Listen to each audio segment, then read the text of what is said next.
Everyone talks about knights in shining armor, the most feared warriors in Europe, men who spent lifetimes training in combat, encased in steel plate that could stop arrows cold, charging on war horses bred for battle. For 3 centuries, heavy cavalry ruled every battlefield from England to Poland. Then in 1476, somewhere between a frozen lake and snowy mountains, 2,000 Swiss peasants with wooden poles destroyed that entire system, not wounded it, destroyed it. When the bodies were counted at Morat, 12,000 Burgundian soldiers lay dead or drowned. Swiss losses? 410 men. At Grandson 2 months earlier, the greatest duke in Europe fled the field, abandoning 300 artillery pieces and a fortune in jewels worth more than most kingdoms. At Nancy, in January 1477, Charles the Bold himself caught a halberd to the skull. His frozen corpse was found 3 days later in a pond, half-eaten by wolves. The age of the knight was over. How did farmers with pikes break what kings with armies could not touch? Charles promised them their lives. The promise lasted hours. Historian Panigarola, traveling with Charles, calls it shocking and horrible. The executions take 4 hours. Every man from the Swiss garrison at Grandson dies on that shore. Charles believes this brutality will break Swiss resistance. He's wrong. News travels fast through the mountain valleys. Bern, Lucerne, Schwyz, Uri. Every canton hears the same story. Charles gave his word, then murdered everyone. The Swiss Confederation mobilizes 20,000 men in 3 days. They're moving before Charles can dig in. 2023, and the Swiss National Museum Historical Archives published February 20, 2024, which contain detailed battlefield analysis from period chroniclers including Diebold Schilling the Elder, who witnessed Grandson firsthand, and Panigarola's contemporary dispatches to Milan. Now back to the information. His territories stretch from the North Sea to the Swiss border. His court rivals France. His treasury overflows. Since 1471, he's published detailed military ordinances every year. Standardized uniforms, armor specifications, weapons requirements, companies organized under numbered banners. Each Compagnie d'Ordonnance numbers 900 men. Heavy cavalry in 4 squadrons, 25 men at arms per squadron. 25 light horse, 25 valets, 75 mounted archers, plus contingents of 25 crossbowmen, 25 pikemen, 25 handgunners on foot. That's the theory. In practice, Charles can't recruit enough natives, so he hires the best. Italian crossbowmen, German arquebusiers, English longbowmen, Flemish pikemen, and artillery. Over 300 pieces. Bronze barrels with sophisticated elevation mechanisms. 800-yard range, the finest guns in Europe. Contemporary observers call his army the most modern fighting force on the continent. 20,000 men march into Vaud in January 1476. Professional soldiers, combined arms, state-of-the-art equipment. Guild members who practice after work. They organize in 3 columns: Vorhut, Vanguard, Gewalthaufen, main body, Nachhut, rearguard, no central command. Each canton sends representatives. Decisions require consensus. Rural cantons mistrust urban ones. Internal rivalries complicate everything. But when external threats appear, they mobilize fast, and they have one weapon that matters: the pike. Some reach 5.5 meters. Ashwood shaft, steel or iron spearhead, 2 to 4 kilograms. Too long to throw, too unwieldy for single combat. Made for one purpose: formation fighting. The Swiss didn't invent this. Philip II of Macedon used sarissas, long spears 4 to 7 meters, over 1,000 years earlier. Swiss peasants at Schwyz rediscovered the concept at Morgarten in 1315. Dismounted commoners holding off armored Austrian knights. Shockwaves through Europe. But it takes until the Battle of Sempach in 1386 for the lesson to really land. Habsburg troops with long pikes devastate Swiss halberdiers. The halberd, a spear-axe combo, can't match the reach. The Swiss learn. Pike beats halberd. Pike stops cavalry. Pike, used correctly, kills everything. Discipline, the kind that takes years to build. While the pike is carried vertically, formations march, synchronized by drums and fifes. The Swiss drill relentlessly.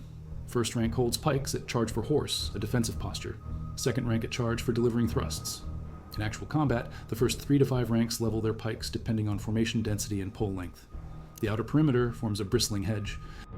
10 to 20 ranks deep, soldiers spaced 1 to 1.5 meters apart in the front rank. Pikes interlock into a continuous barrier of spear points. Horses won't charge it, knights can't penetrate it. When threatened, the entire square points pikes at the enemy and moves forward.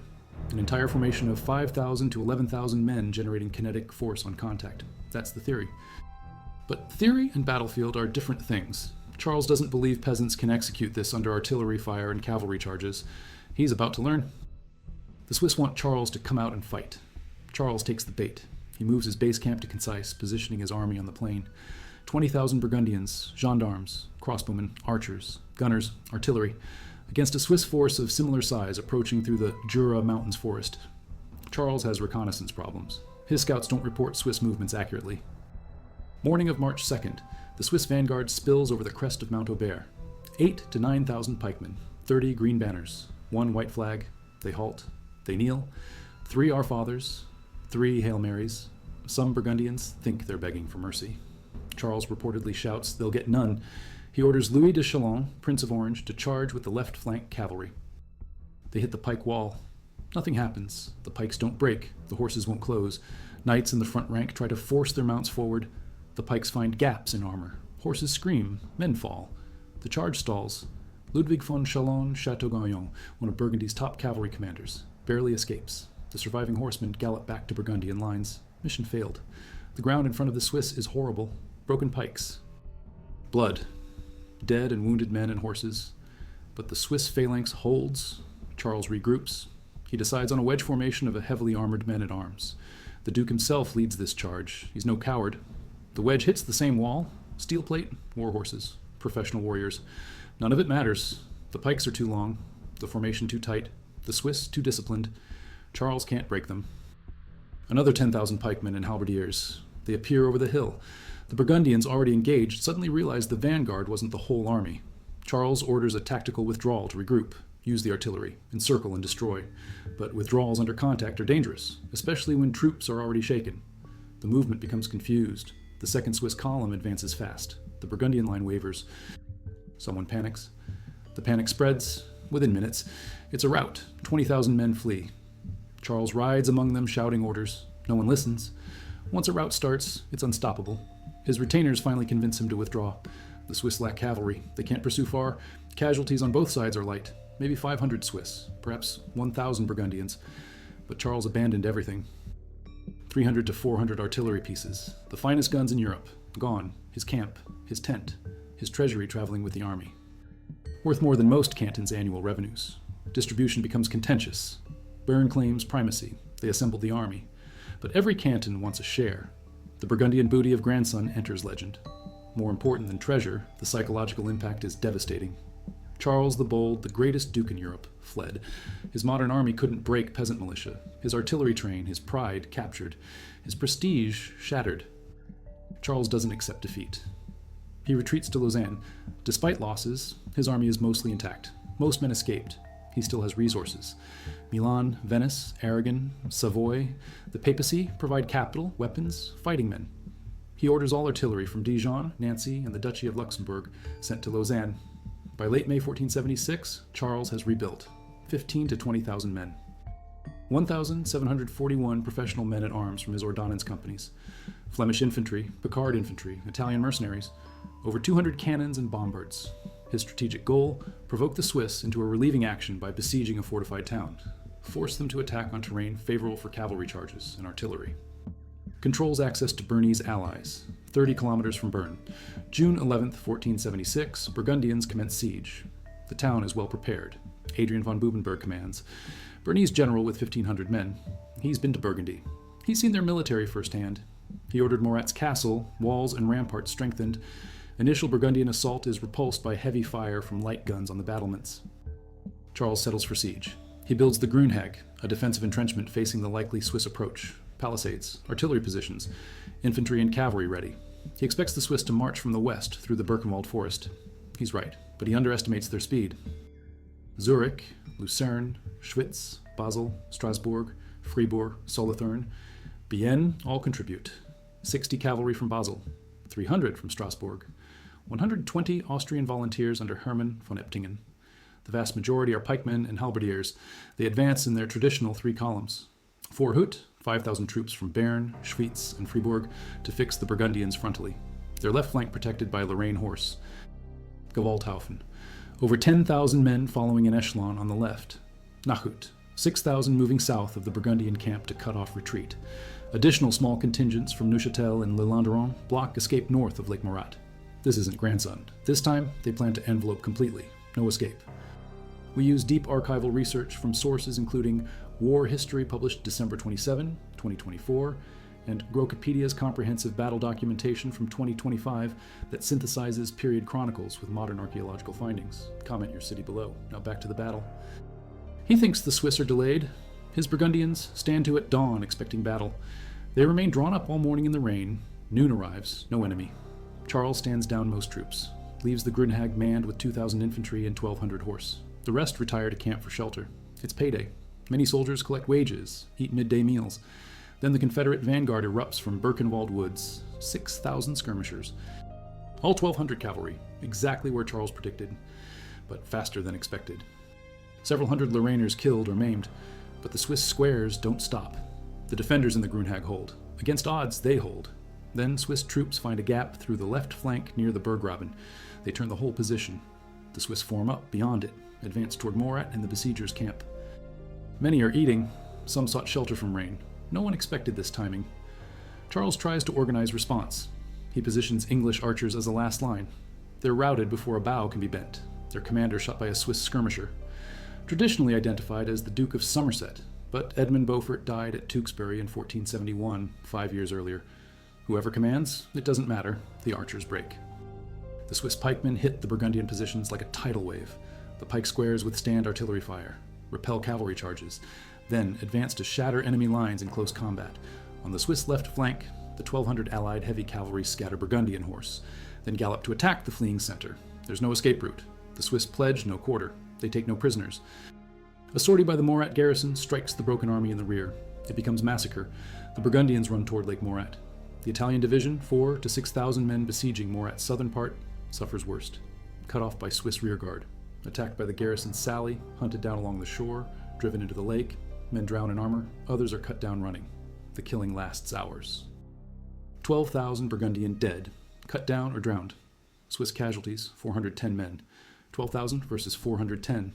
The disparity is staggering. The Swiss capture another 200 guns. Burgundy's artillery park, built to dominate Europe, now in Swiss hands. Charles's camp, his treasure, his supplies, all captured, his army destroyed.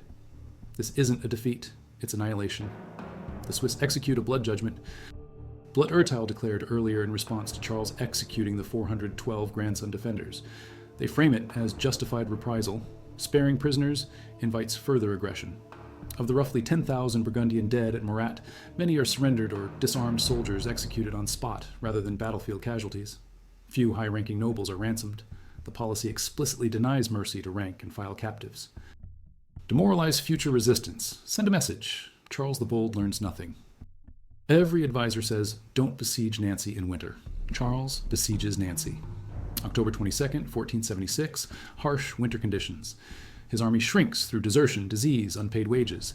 Contemporary observers estimate between 2,000 and 8,000 Burgundians remain by late December. René gathers 10 to 12,000 Lorrainers, Alsatians, men from the lower Union of the Rhine, plus 8 to 10,000 Swiss pikemen. The Swiss come because René pays. King Louis XVIII of France provides financial backing. The Swiss are now Europe's most valued mercenaries. After Grandson and Morat, everyone wants them. Burgundian infantry and dismounted gendarmes form a large square. 30 field guns positioned in front at the slope's top. Mounted knights and couturiers on either flank. Charles anchors his left on the river Meurthe, his right on dense woods, artillery elevated on a small hill, camp followers behind. It's a strong defensive position, but he has maybe 8,000 men at most, against over 20,000. The Swiss and Lorrainers advance through snow from the east. Weather obscures their approach, perfect for surprise. They're dispatched on a difficult circuitous march around the left flank, over thickly wooded snow-covered slopes. Out of view of waiting Burgundians, a 2-hour march. The small rearguard, 800 handgunners, acts as reserve. The center force emerges from wooded slopes, slightly behind the Burgundian position. They form a wedge. Swiss horns sound 3 times. They charge downhill. Can't elevate enough. Single volley fires. Kills 2 men. That's it. The Swiss vanguard throws back the Burgundian left wing, puts artillery to flight. The pike squares in the vanguard and center shatter Burgundian infantry on the right. Repel cavalry charges on the left. Their rigid formations enable aggressive maneuvers that envelop the enemy. Charles attempts to transfer troops from his left flank to stem the center advance. Numbers become overwhelming. The Burgundian forces break. Retreat becomes rout. Charles and his staff try to rally the army. Fail. His small band is carried with the fleeing army, eventually surrounded by pursuing Swiss. A halberdier swings at the Duke's head, lands a deadly blow directly on his helmet. Charles the Bold falls. His body is found 3 days later, January 8th, in a pond near St. Jean, outside Nancy, frozen. Half-eaten by wolves, face unrecognizable, identified by scars from old wounds, a pike wound in the thigh, a sword cut on the shoulder. His physician confirms identity. Asserts ancient feudal rights. Mary of Burgundy, Charles' daughter, inherits the Low Countries. She marries Maximilian of Austria. Habsburg gains. France gains. The Swiss gain independence and reputation. Charles's dream of a middle kingdom between France and the Holy Roman Empire dies with him in that frozen pond. The Duchy of Burgundy as a major power ceases to exist. In less than 1 year, the Pike Square defeats heavy cavalry every single time, not once, 3 times, against the most modern army in Europe, against combined arms, against artillery, against everything medieval warfare developed over 3 centuries. The Swiss prove that disciplined infantry with long pikes beats armored knights, not in theory, in practice. With receipts, 12,000 dead at Morat, 7,000 at Nancy. The battles aren't close, they're slaughters. They maneuver in unison. They can switch from offensive to defensive instantly. When cavalry charges, the front ranks kneel, brace pikes, create an impassable barrier. When the threat passes, they advance. Leveled pikes, coordinated battle cry, the famous Swiss charge, a headlong rush that breaks enemy formations. When 2 pike blocks meet, it becomes the push of pike, Gewalt des Piken, a grinding contest. Whichever formation has better cohesion and mass wins. The Swiss drill ensures their formations hold. 4th, combined arms within the square. Outer ranks are pikemen. Interior includes halberdiers for close combat, 2-handed swordsmen, Zweihänder wielders called Doppelsoldner. They receive double pay. Elite troops. Their job? Forlorn hope. Verlorene Hoffen, vanguard under a red banner signaling no quarter. They rush ahead, use their huge swords to sever enemy pike heads, create breaches for the main body to exploit. High casualty roll. But it works. Attack when Burgundians are scattered in camp. At Nancy, they march through snow-covered woods. Attack from unexpected angles. The pike squares are surprisingly mobile. They advance at a lively pace, synchronized by drums and fifes. They can march, deploy, charge faster than traditional feudal armies. City brigade members come from the same guilds. This creates bonds of kinship, a spirit of self-sacrifice unparalleled in Europe. When your brother, your neighbor, your guildmate fights beside you, you don't break ranks. Contemporary lords recognize this. Emperor Maximilian the Furter, 20 years before his crushing loss to the Swiss in 1499, insists in 1479 that his Flemish infantry hires be from the same regions. He understands blood ties matter. Charles the Bold never learns this lesson. When things go wrong, they scatter. At Grandson, the withdrawal becomes panic.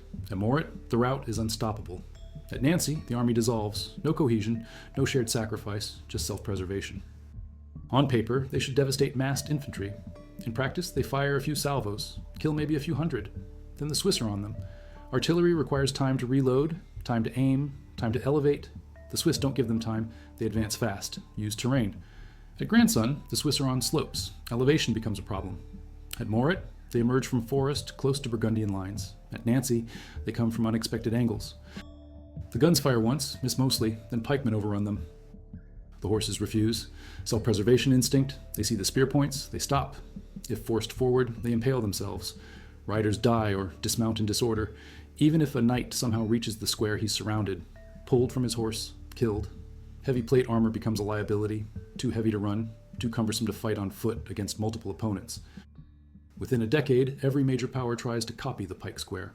German Landsknechts, founded by Emperor Maximilian of Fürst in 1487, explicitly model themselves on Swiss formations. They organize in Gewalthaufen, 1,500 to 4,000 men. Dense squares, 12 to 16 ranks deep, pikes up to 5 meters. The Spanish developed tertios, large pike and shot formations, smaller pike numbers than Swiss columns. More flexible, combined with arquebusiers and men-at-arms. The French hire Swiss mercenaries directly. After Grandson and Morat, Swiss become the most sought-after soldiers in Europe. They serve in the French armies throughout the Italian wars. They serve Hungarian King Matthias Corvinus. They serve anyone who pays. At Marignano in 1515, French artillery and cavalry working in coordination inflict heavy casualties. The Swiss take staggering losses. At Bicacca in 1522, Swiss mercenaries in French service demand immediate attack against Spanish imperial forces. Unpaid, threatening to return home, confident in victory. They form 2 squares of 4,000 men each, assault an entrenched line, parapet studded with artillery. 4 lines of arquebusiers behind, supported by pikemen. The Swiss charge into prepared positions, get slaughtered. Hundreds die before reaching the entrenchments. The pike square, unstoppable in open battle, proves vulnerable to firearms on prepared ground, especially when immobilized by earthworks or cavalry. The close-packed ranks become target practice for arquebusiers and cannons. Infantry becomes the primary fighting arm, not cavalry. After Grandson, Morat, Nancy, the shift is irreversible. The age of the armored knight ends, not metaphorically, literally. Heavy cavalry remains in European armies, but it's no longer dominant, no longer the decisive arm. Infantry, properly trained and equipped, can stand against anything, can defeat anything. The Burgundian Wars prove this conclusively. 3 major battles. 3 decisive infantry victories, against the most feared cavalry in Europe, against combined arms, against modern organization, against everything. Their perpetual independence throughout the 15th century stems from their military prowess. No one can conquer them. Multiple attempts fail. The Habsburgs try repeatedly, fail. Maximilian I tries, in 1499 with 30,000 men, gets wiped out. The Swiss maintain independence until Napoleon. That's over 300 years, based on battlefield reputation earned in 1 year, 1476 to 1477. The mercenary market transforms. Before the Burgundian Wars, mercenaries come from everywhere. After, everyone wants Swiss. They command premium pay. They serve in French, Papal, Venetian, Milanese armies. They fight in the Italian wars. They become legendary. The downside, Swiss fight Swiss. At times, Swiss mercenaries hired by France battle Swiss mercenaries hired by Milan or the Pope. These encounters, called bad war, are brutal. Near identical pike blocks smash into each other. Contests of discipline and morale. Thousands die.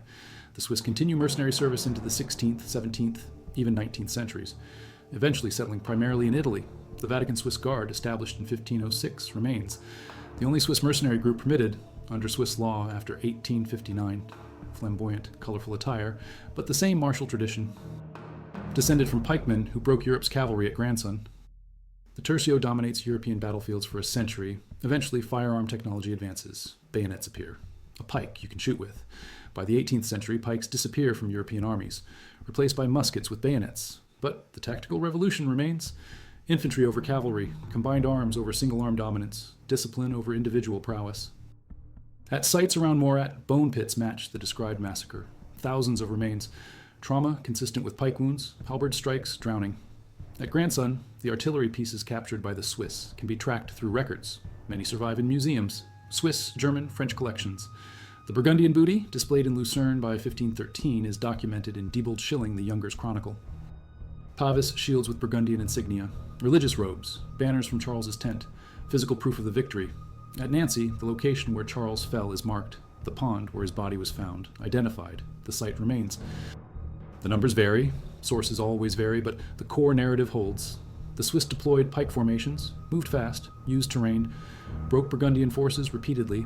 Charles lost, fled at Grandson, lost catastrophically at Morat, died at Nancy. These aren't legends. These are documented historical events with dates, places, names, numbers, artifacts, bodies. The Swiss couldn't be broken by cavalry charges. After Morat, the lesson was emphatic. His modern army was inferior to Swiss pike squares. He rebuilt anyway, marched to Nancy anyway, besieged in winter anyway. His nickname in French, Le Téméraire, translates as the rash, not just the bold. He was impulsive, refused to accept reality, believed his resources and equipment guaranteed victory. They didn't. At Nancy, with maybe 8,000 men against over 20,000, facing the same Swiss pike squares that destroyed him twice before, he still thought he'd win. A halberd to the head proved otherwise. The formation gave them protection. The discipline gave them cohesion. The training gave them flexibility. The motivation gave them endurance. Combined, these factors made them the most effective infantry in Europe. For several decades, they dominated battlefields, until firearms advanced enough to change the equation again. The end of Burgundy, the rise of Swiss military dominance, the beginning of infantry primacy, the end of the knight as the supreme battlefield warrior. After 500 years of armored horsemen ruling warfare, peasants with wooden poles and steel tips broke them. Not once, 3 times, decisively, with body counts to prove it. 12,000 at Morat, 7,000 at Nancy, against 410 and minimal casualties, respectively. The disparity tells the story. Heavy cavalry versus pike squares isn't a fair fight. It's a massacre. Just not the massacre anyone expected. In 1922, road construction near Morat uncovers a mass grave, thousands of remains. Carbon dating and artifact analysis confirm 1476. Trauma patterns match contemporary descriptions. Pike thrusts through armor. Halberd strikes to limbs and skulls. Drowning in the lake indicated by silt and airways. The mass grave proves the chronicles told truth. 12,000 dead at Morat is an exaggeration. It's documentation. The bones sit in that soil, physical evidence of the day Swiss pikemen destroyed the finest army in Europe. At Morat, 22 to 25,000, Swiss annihilated 15 to 25,000 Burgundians. At Nancy, 20 to 22,000 Swiss and Lorrainers killed 8,000 Burgundians. The cumulative effect was the same, the end of heavy cavalry dominance, the rise of pike infantry, the death of Charles the Bold, the death of the medieval knight as Europe's ultimate warrior. After Nancy, no one feared armored cavalry the same way. Everyone wanted Swiss pikemen. The revolution was complete. Infantry had won.